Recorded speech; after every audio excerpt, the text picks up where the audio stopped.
Okay, hi everyone. So the problem I chose was number 4 in section 9.2. And it's all this junk. It's one of the differential equations.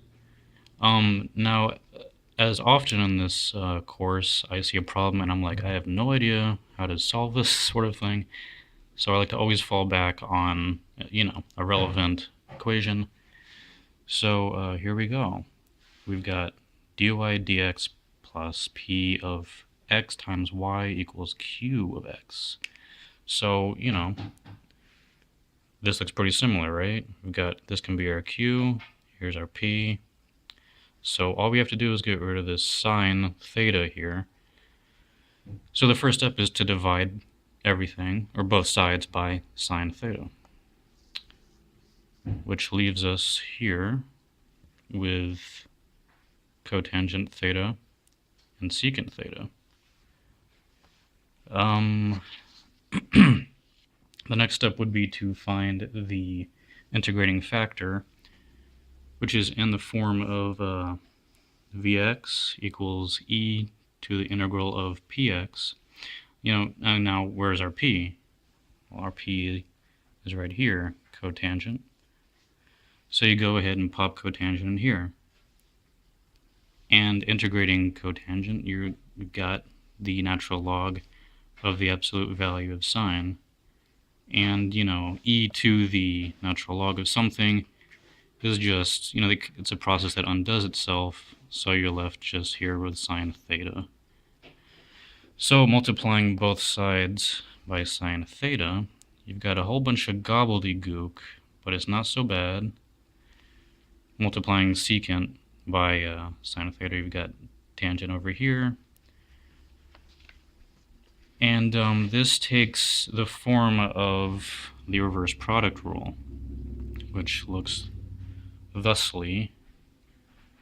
So here you can apply the same type of technique here, using the reverse product rule.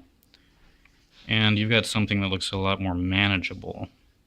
So, and here, this is also, I like the process that, you've got just a bunch of junk and then something convenient. You've got, very simple thing here, simple thing here.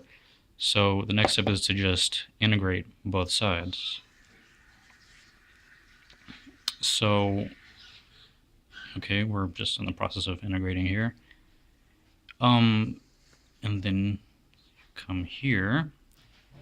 Now I'd just like to point out that the integral of tangent, just about every table I see has it in the form of the negative natural log of absolute values cosine x.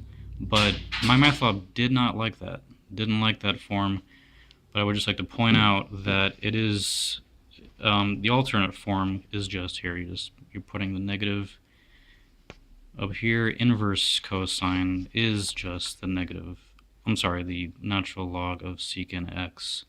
So it's, it's just an alternate form. MyMathLab wanted this, did not like me putting this in, so just a heads up. I think a couple of students have had issues with that also, like, what's really the difference? But this is how MyMathLab wanted it.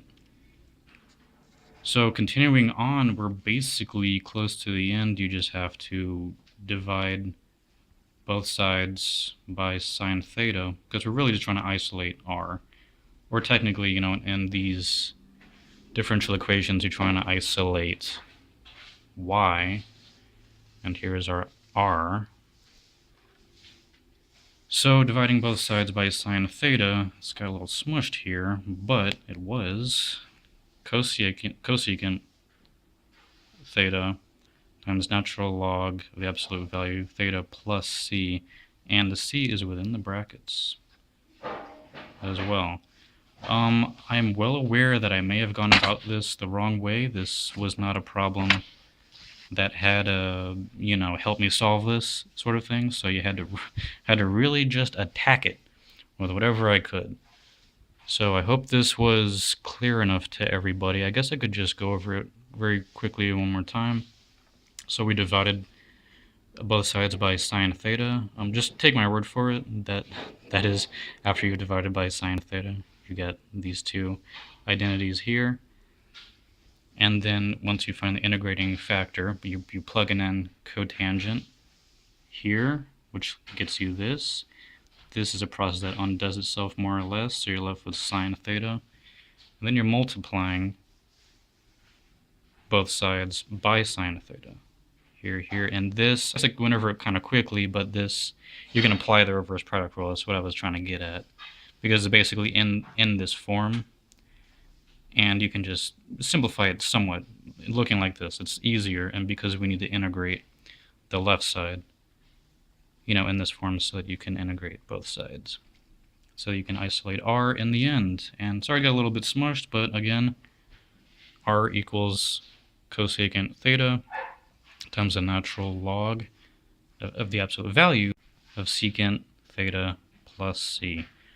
Alright, hope it helped somebody. This was kind of a head scratcher for a while, so alright, see you next time.